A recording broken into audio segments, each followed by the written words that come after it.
Bonjour et bienvenue sur JK Sports TV, votre maison pour tout ce qui concerne le football. Je suis JK et aujourd'hui, on se plonge dans l'arène où les légendes se forgent et les rêves prennent vie. La Ligue des champions de l'UEFA. Attachez vos ceintures, car on va revivre ensemble les moments forts, les buts spectaculaires et les retournements de situation incroyables des matchs du 21 et 22 janvier 2025. Préparez-vous à revivre l'émotion pure du football, avec des analyses pointues et des commentaires passionnés. On va décortiquer les performances des équipes, analyser les choix tactiques des coachs et se projeter sur les enjeux de la fin de la phase de groupe. Qui validera son ticket pour les huitièmes de finale? Qui verra son aventure européenne s'arrêter là?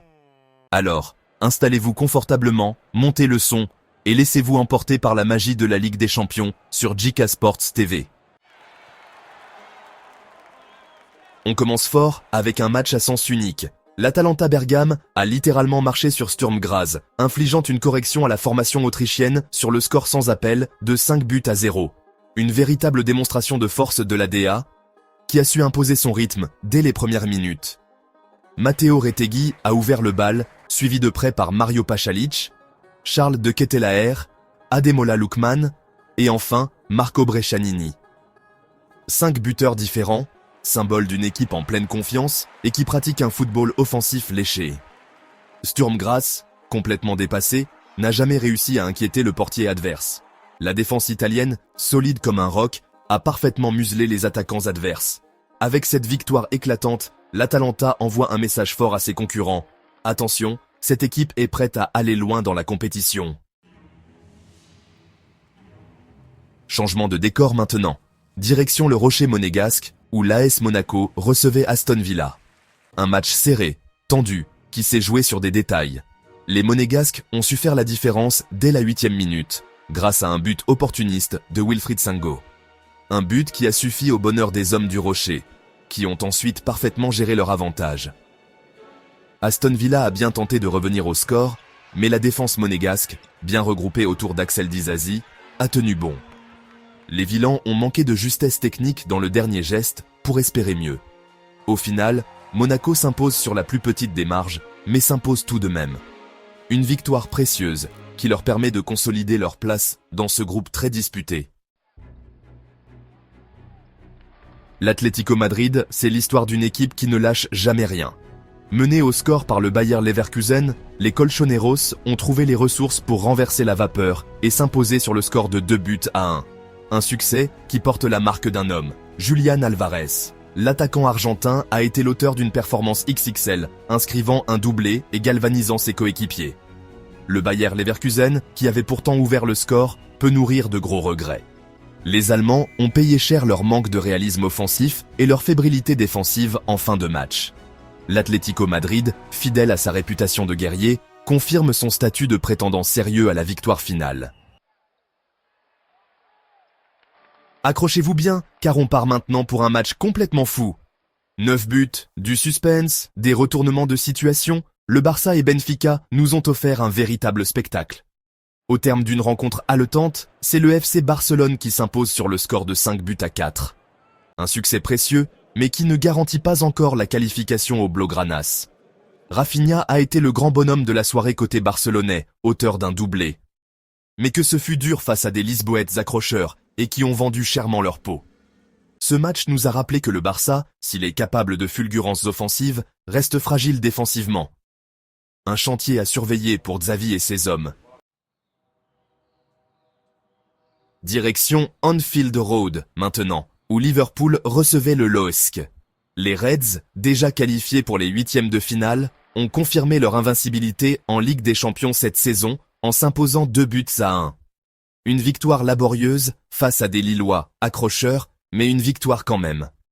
Mohamed Salah, sur penalty, et le jeune Harvey Elliott ont été les buteurs côté liverpoolien. Les Dogs, malgré la défaite, peuvent être fiers de leur parcours européen. Ils ont montré de belles choses et ont prouvé qu'ils avaient en leur place à ce niveau. Liverpool, de son côté, continue sa route vers son objectif, la finale. Le Parc des Princes a vibré au rythme d'une soirée européenne magique. Mené 2-0 par Manchester City, le Paris Saint-Germain a réalisé une remontada fantastique pour finalement s'imposer 4-2. Un match fou, irrespirable qui a vu les Parisiens renverser la vapeur grâce à une force de caractère incroyable. Ousmane Dembélé, Bradley Barcola, João Neves et Sergio Ramos, d'une tête rageuse dans le temps additionnel, ont été les héros de la soirée. Manchester City, après avoir mené 2-0, est complètement passé à côté de sa deuxième mi-temps. Une défaite qui pourrait coûter cher aux Citizens dans la course à la qualification. Le PSG, avec ce succès de prestige, confirme son statut de favori à la victoire finale. C'est la surprise de cette semaine de Ligue des Champions.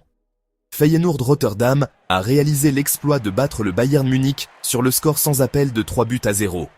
Une victoire qui restera dans les annales du club hollandais, qui a su profiter des largesses défensives du champion d'Allemagne en titre. Le Bayern, déjà qualifié pour les huitièmes de finale, a semblé nonchalant, voire suffisant. Une défaite qui doit servir de piqûre de rappel aux hommes de Julian Nagelsmann. Feyenoord, avec ce succès de prestige, peut rêver d'une qualification pour la suite de la compétition. Arsenal continue sur sa lancée. Les Gunners se sont imposés facilement 3-0 face au Dynamo Zagreb, confirmant leur excellent début de saison en Ligue des Champions. Martin Ødegaard, en véritable chef d'orchestre, et Gabriel Martinelli, auteur d'un doublé, ont été les fers de lance de l'attaque londonienne. Le Dynamo Zagreb, dépassé par la vitesse et la précision des Gunners, n'a jamais réussi à inquiéter Aaron Ramsdale. Avec cette victoire, Arsenal se rapproche un peu plus des huitièmes de finale. Le Real Madrid, tenant du titre, n'a fait qu'une bouchée du RB Salzbourg. Les Mérangues se sont imposés sur le score fleuve de 5-1, confirmant leur statut de favori à leur propre succession. Rodrigo et Vinicius Junior, auteurs d'un doublé chacun, ont été les grands artisans de ce succès. Karim Benzema, de retour de blessure, a également participé à la fête en inscrivant un but. Le RB Salzbourg, complètement dépassé par la classe des Madrilènes, n'a jamais existé dans cette rencontre. Le Real Madrid, avec cette démonstration de force, envoie un message fort à ses concurrents, la Ligue des Champions et leur compétition fétiche. Voilà, c'est déjà la fin de notre résumé de la semaine de Ligue des Champions. Une semaine riche en émotions, avec son lot de buts, de surprises et de retournements de situation. On retiendra les performances XXL de l'Atalanta Bergame, du Real Madrid et d'Arsenal, qui ont confirmé leur statut de favori à la victoire finale. Le PSG et le FC Barcelone, auteurs de remontadas spectaculaires, ont prouvé qu'ils avaient du cœur et qu'il faudrait compter sur eux jusqu'au bout. La victoire de Feyenoord face au Bayern Munich restera comme la surprise de cette semaine, nous rappelant que la Ligue des Champions est pleine d'imprévus. Alors, qui rejoindra les huitièmes de finale? Réponse la semaine prochaine, pour la dernière journée de la phase de groupe. La Ligue des Champions de l'UEFA continue de captiver les spectateurs avec son mélange de football de classe mondiale de résultats inattendus et de compétitions intenses. Alors que la phase de groupe touche à sa fin, les enjeux n'ont jamais été aussi élevés, garantissant encore plus d'excitation à venir. Merci d'avoir suivi JK Sports TV. N'oubliez pas de liker, partager et vous abonner pour toutes vos mises à jour footballistiques. Dites-nous dans les commentaires quel match ou quel moment vous a le plus marqué cette semaine. Je suis JK et je vous dis à très bientôt pour de nouvelles aventures footballistiques.